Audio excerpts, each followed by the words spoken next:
बैठ जाइए।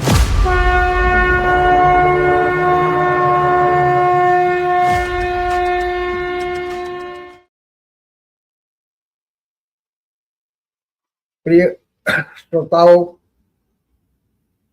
दर्शकों, आप सबको प्रभु श्री राम की कृपा प्राप्त हो, मेरी मंगल कामना। हम लोगों ने अब तक जो रामचरितमानस का जिस तरह भी पारायण किया, कथा वार्ता कहिए या प्रसंग कहिए, जैसे भी सुना और कहा, वह रामचरितमानस में संपूर्ण राम के शरीर की स्थिति और जो कार्य है उसका वर्णन गोस्वामी जी ने किया है। अब तक हम लोगों ने उसी को सुना है, बालकांड से लेकर उत्तरकांड तक।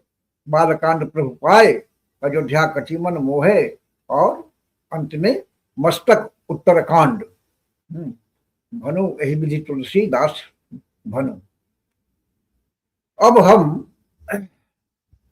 फिर आरंभ में आ जाएंगे रामचरितमानस के बालकांड।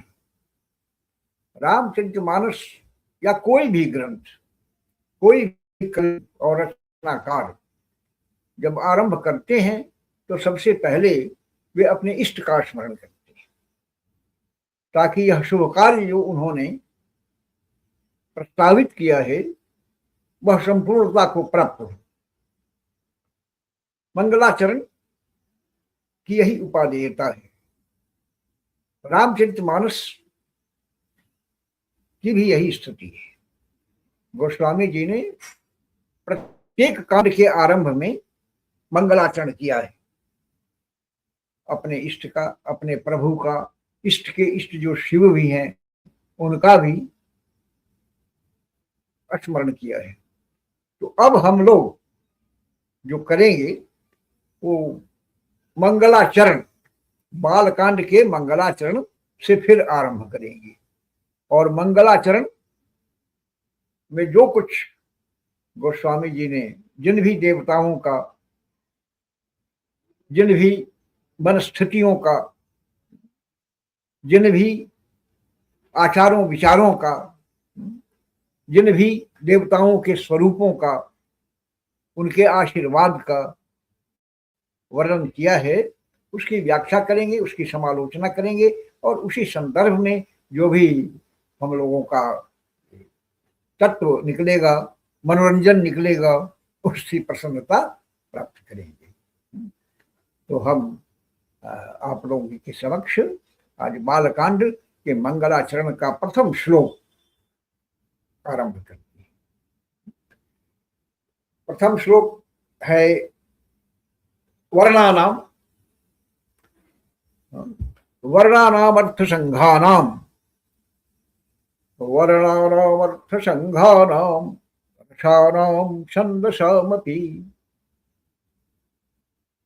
वर्णानामर्थ संघानाम रसानाम छंदसामपि, मंगलानां च कर्तारौ वंदे वाणी विनायकौ। क्या ही सुंदर संयोजन है। देखिए, गोस्वामी जी इसमें एक साथ वाणी और विनायक दोनों का स्मरण करते हैं, दोनों का नाम लेते हैं।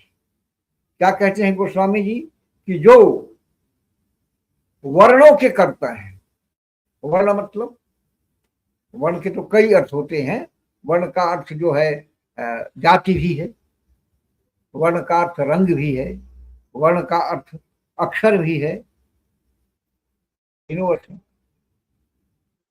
हम देखते हैं कि इन तीनों अर्थों का प्रतिपादन किस प्रकार इसमें होता है। वर्णानाम अर्थात अक्षरों के। सोचिए, अगर अक्षर नहीं होता, क ख ग घ से लेकर क्षत्रज्ञ तक स्वर व्यंजन दोनों ये अक्षर नहीं होती तो फिर ये संसार चलता नहीं चलता। आप कहेंगे कि ऐसा तो नहीं है कि सभी लोग अक्षर जाने ही, निरक्षर शब्द तो क्यों है? बहुत सारे लोग निरक्षर भी तो हैं जो लिख नहीं सकती। तो अक्षर का काम केवल लिखना नहीं है, लिख देंगे वही अक्षर हो जाएगा ऐसा नहीं है। ध्वनि सबसे पहले क्या है? ध्वनि। हम जब भूतल पर आते हैं मातृ गर्भ से तो सबसे पहले क्या करते हैं? ध्वनि करते हैं, ध्वनि करते हैं। और शब्द का, शब्द जो आप कहते हैं वो क्या है? ध्वनि ही है ना। शब्द, शब्द का मतलब है ध्वनि और द का मतलब है देना। शब्द जोड़ दो यानी जो ध्वनि दे, बिना अक्षर के भी, बिना पढ़े भी, बिना लिखे भी शब्द तो कहते ही हैं लोग। बच्चा जन्म लेता है तो रोता है, रोन करता है, प्रार्थना करता है। तो कैसी स्थिति होती अगर अक्षर नहीं होती? अक्षर का अर्थ ब्रह्म भी होता है, क्योंकि यह मिटता नहीं, यह समाप्त नहीं होता। अक्षर, क्षर का मतलब हुआ जो नष्ट हो जाए, अक्षर का मतलब है जो नष्ट हो ही नहीं। हम जो बोलते हैं वह ध्वनि ब्रह्मांड में जाकर विराजमान होती है, वहां रहती है, ध्वनि मरती नहीं है। हम जो भी बोलते हैं, कुछ वैज्ञानिकों का तो यहां तक कहना है, भौतिक शास्त्रियों का, कि जब से यह सृष्टि है, शास्त्र तो कहते ही हैं, विज्ञान भी इसका प्रतिपादन एक सीमा तक करता है कि जब से यह सृष्टि है तब से जितने भी शब्द बोले गए हैं, जितने भी ध्वनि उच्चरित की गई है, वे सब के सब आकाश में समाहित हैं, अंतरिक्ष में समाहित हैं, व्याप्त हैं। तो अक्षर, वर्णानाम, अक्षरों को जो करने वाले हैं, जो लिखे हैं, उसे जो प्रदान किया है, उसे जिनने प्रदान किया है, और हमें इन अक्षरों के साथ और भी कुछ दिया है। वर्ण का अर्थ क्या होता है? रंग होता है ना, रंग। हमें गणेश जी ने, माता सरस्वती ने रंग भी दिया है, रंग दिया है ना। लाल पीला काला रंग नहीं भाई, रंग का मतलब लाल पीला काला रंग ही नहीं होता है, वो बड़ा रंगदार है, कहते हैं ना बड़ा रंगदार है। मतलब रंगदार का अर्थ तो निगेटिव भी होता है कि रंगदार, लेकिन बड़ा रंगदार है का मतलब मौजी भी होता है, मस्त राम भी होता है। उसका रंग तो देखिए कैसा निराला है। तो रंग का अर्थ क्या है? जवानी भी है, रंग का अर्थ चाल भी है, पराक्रम भी है।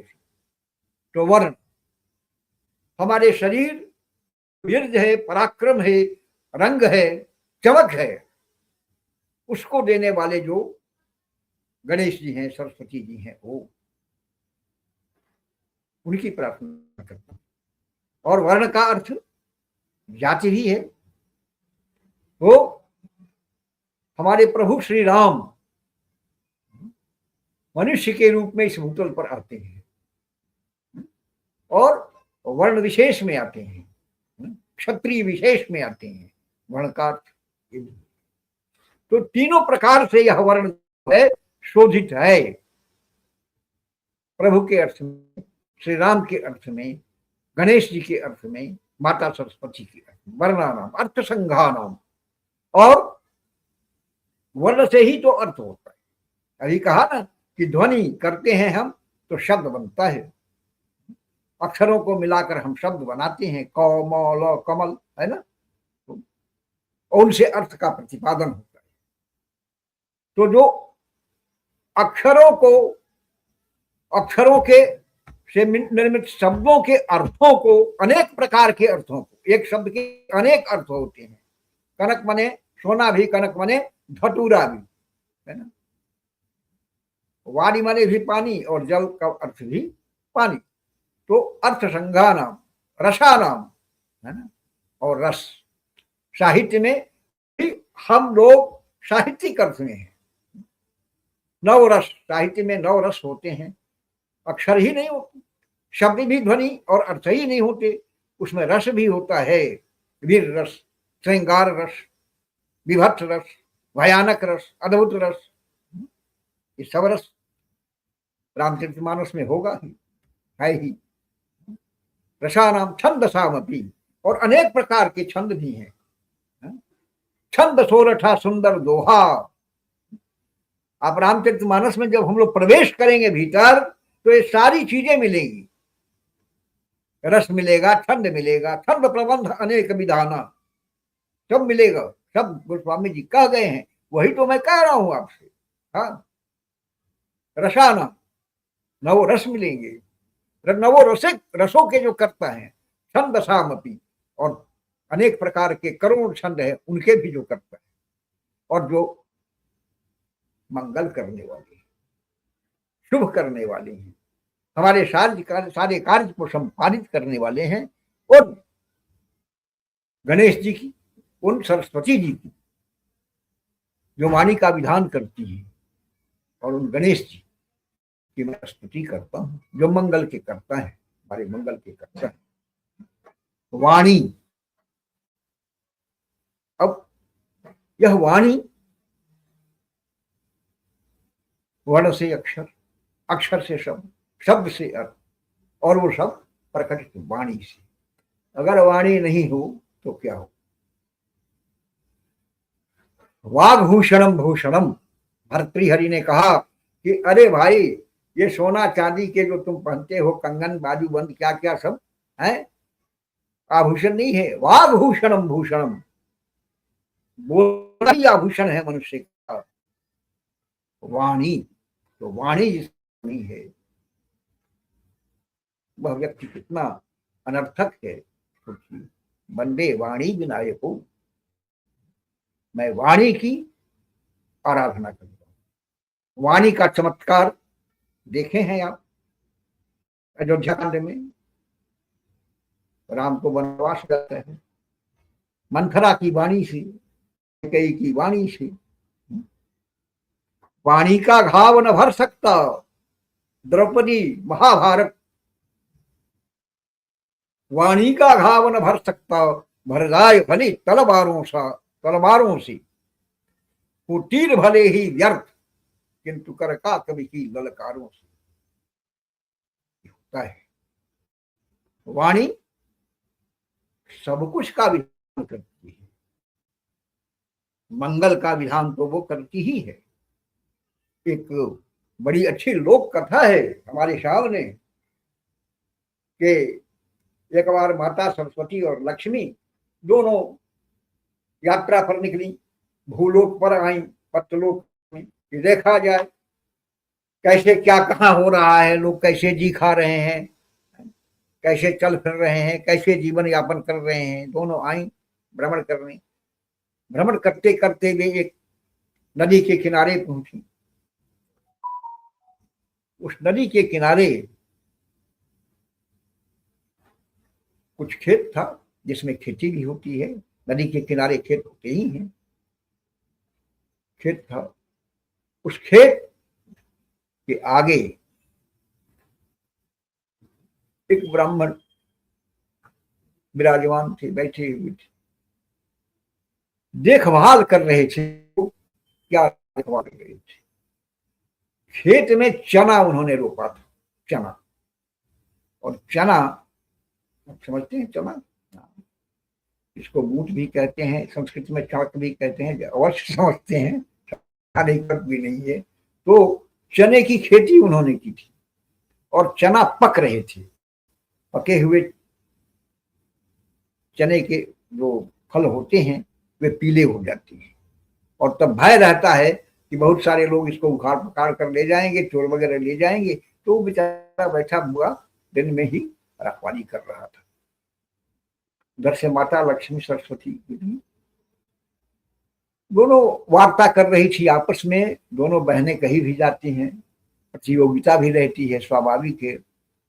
तो लक्ष्मी जी ने कहा कि देखो ये ब्राह्मण है और ये खेती करता है, जो थोड़ी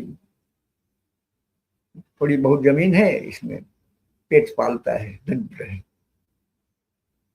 तुम क्या कर सकती हो? लक्ष्मी जी ने कहा सरस्वती से, तुम इसका क्या कर सकती हो बताओ? माता कहती मैं क्या कर सकती हूँ? मैं तो वाणी हूं, मेरे पास वाणी रहती है, मैं क्या कर सकती हूँ? आप जो कर सकती है तो करिए, बेचारे को बढ़ा दीजिए, धनी बना दीजिए। माता लक्ष्मी देखो मेरा चमत्कार। माता लक्ष्मी ने उस खेत पर हाथ फेरा और शनि के जो पौधे थे वे सोने के हो गए, उसमें फल जो थे वे सोने के हो गए, पूरा खेत स्वर्ण में हो गया। ब्राह्मण देवता ने झुका गए, एकदम पीला सोने की तरह चमक रहा है, और बढ़िया और उत्तम हो गया। हाँ, लोग इसको प्रसन्न खरीदेंगे और खाएंगे। वो नहीं समझ रहे हैं कि ये सोना हो गया है। चमक देख करके तो चमकते हैं, नजदीक जाते हैं प्रसन्न होकर के तो बहुत चमक रही है फसल, जाते हैं तो छूते हैं तो देखते अरे ये तो कठोर हो गया, तो वज्र हो गया। दूसरे को तीसरे को पूरा खेत कर, अरे ये भगवान तो सब खर हो गया है और सोना बन गया है। पंडित जी महाराज कहते कि भाग्य फूट गया, क्या हो गया भगवान, क्या? और खीज में क्रोध में एक एक उखाड़ कर वहीं नदी के किनारे खेत था बैठ कर फेंकने लगे। दो चार दस अपना फेंक दिया, कितना फेंकते थक गए। माता सरस्वती ने कहा कि देखो वह क्या कर रहा है, ये फेंक रहा है उसको, तुमने उसको सोना दिया और उसको फेंक रहा है। माता लक्ष्मी के अभी क्या देखना चमत्कार, मैं इसको क्या कर देती हूँ। आप ठीक है करिए। थोड़ी देर में उधर से एक सौदागर गुजरता है नौका से नदी में। सेठ दिखता है सूरज की चमक में किनारे पर की कुछ भाई सोने जैसा चमक रहा है। नाव से किनारे लगाकर अल्लाह को कहता है, उतर जाता है। दिखता है अरे ये जो सोना है, ये सोने का पौधा। जो चार पांच फेंके हुए थे ब्राह्मण ने कहा कि सोने का पौधा तो गजब है। और ऊपर देखते हैं क्या है भाई, तो ऊपर चढ़ता है तो अरे ये तो पूरा जो है खेत जो है भरा हुआ है सोने से। और वहां ब्राह्मण ऐसे माथा पकड़ के रो रहा है। सेठ समझ गया ये मूर्ख राज है, कोई समझ नहीं है।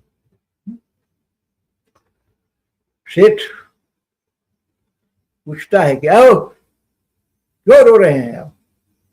अरे भाई हम क्या रो रहे हैं, हम क्या करें, हमारा तो मन होता है जो सर फोड़ दें अपना। ये देखो ये सब मैंने खेती की थी और ये सब पत्थर हो गया है। सेठ समझ गया कि सही, ये सत्य ही मूर्खराज हैं, इसमें अब कोई शक नहीं है।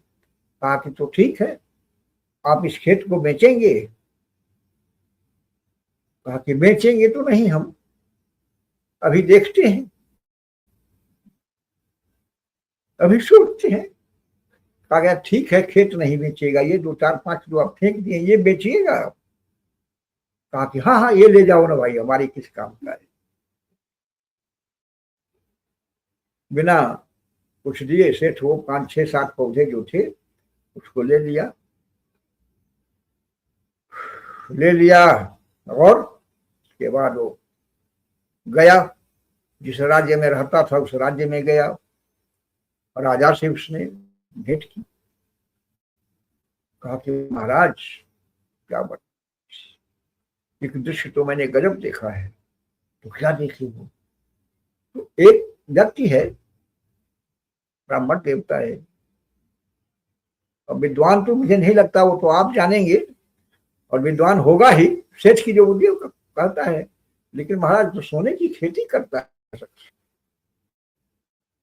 राजा चमत्कृत हुआ, सोने की खेती? हाँ, देखा जाए। लक्ष्मी जी का चमत्कार है, राजा के पास पूछता है। राजा कहता है कि अरे भाई ले चलो, तो चलो देखते हैं। बाहर नहीं तो वो तो जब सोने की खेती ही है उसको, तो साम्राज्य से भी बड़ा है वो।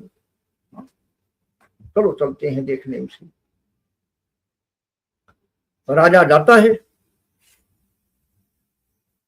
पहुंचता है वहां जहां ब्राह्मण देवता अपने खेत पर बैठे हुए। तो राजा उनसे मिलता है, और लक्ष्मी और सरस्वती दोनों ये लीला देख रही हैं। मिलता है और कहता है कि भाई आपको ये खेत आपका है? हाँ महाराज, मैं राजा हूं, और ये खेत मैं आपका ले लेता हूं। महाराज दीजिए। नहीं नहीं, ये खेत भी मैं नहीं लेता, आप मेरे साथ चलिए, मैं अपनी बेटी से आपका विवाह कर।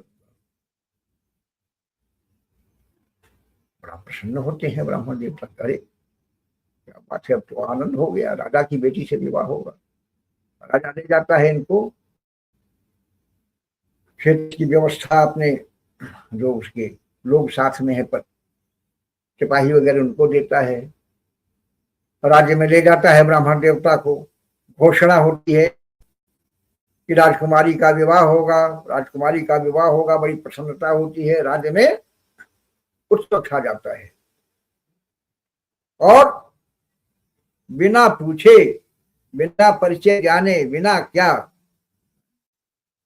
राजा भी, कहा ना कि राजा भी जो है वो कभी कभी मूर्ख होते हैं, बुद्धि खो देते हैं।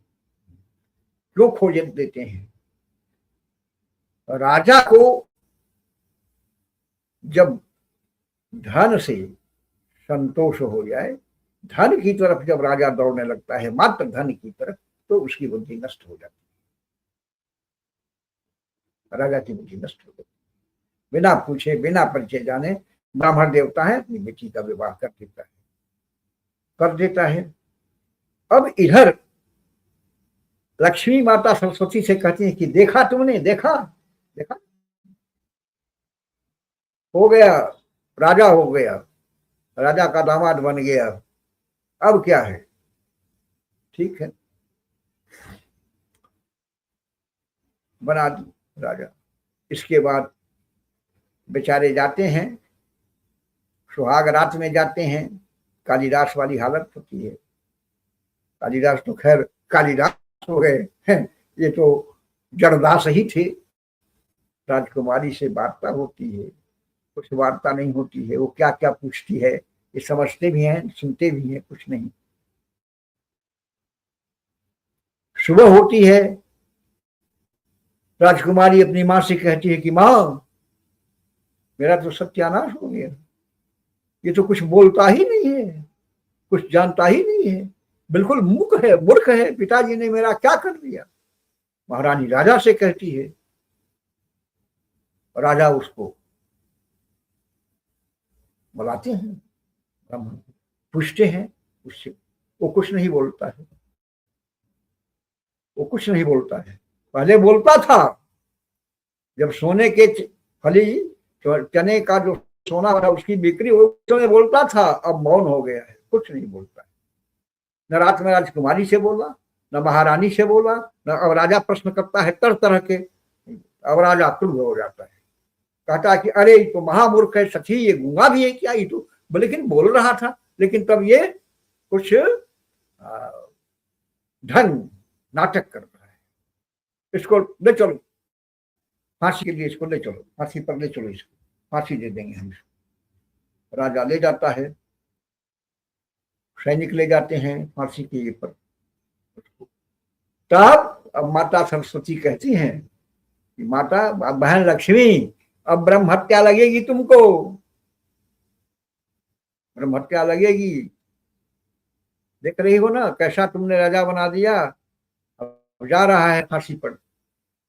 अब तो लक्ष्मी जी घबरा जाती, कहती अरे ये तो बड़ा अनर्थ हो गया बहन, क्या किया जाए, अब क्या किया जाए, करो ब्रह्म हत्या लो। तुम तो कहती थी ना कि मैं इसको सब कुछ दे सकती हूँ, तुमसे श्रेष्ठ हूँ, बड़ी हूँ, तो अब बताओ, नहीं तो ब्रह्म हत्या लगने जा रही है। अब माता लक्ष्मी बड़ी मुश्किल में पड़ती, कहती बहन अगर कोई उपाय है तो तुम करो कुछ। हाँ बहन, अब देखो मेरा चमत्कार मैं करती हूँ। बस जैसे वो ब्राह्मण पहुंचता है